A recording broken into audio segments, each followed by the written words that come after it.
A red alert for much of the country as new cases of COVID-19 continue to rage from California to Florida.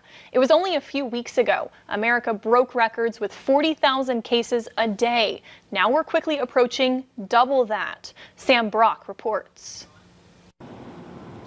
This morning, hospitals and national coronavirus hotspots are nearing a breaking point. Feels like a war zone a little bit. In Florida, a record 83,000 infections in 7 days, making up a quarter of all the state's cases to date. Miami-Dade boasts the biggest chunk of that, with the city and county now cracking down on anyone not wearing a facial covering. We will be going directly to fining people for not wearing masks. But Florida's governor won't institute a statewide mask mandate and says the state's hospitals can handle the latest surge. 21% of the beds statewide are available. That's a greater percentage than was available in early March. Those comments out of sync with some firsthand accounts. I have a few ICU beds available. I think within the next few hours, they will no longer be available. In Texas, which just eclipsed 10,000 cases 4 days in a row, FEMA preparing to send in more refrigerated trucks next week to serve as temporary mortuaries. And in Georgia, where the death toll has surpassed 3,000, a legal fight. The governor suing Atlanta's mayor for requiring masks.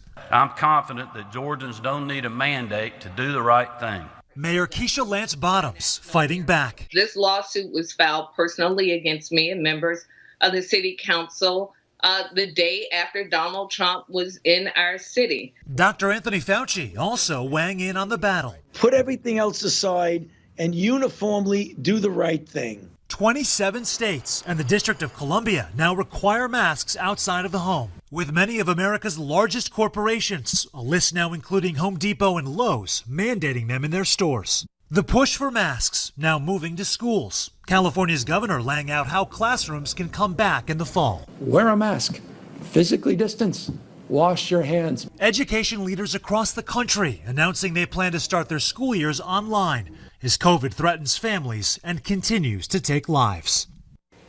New York's governor says the second wave he predicts will come from a lack of compliance and enforcement of prevention measures and from infected people returning from other states. Give some of your income or get furloughed. That's the choice facing some pilots at Delta Airlines, according to an internal company memo. The memo says Delta executives told pilots they could avoid furloughs if they agreed to reduced minimum pay.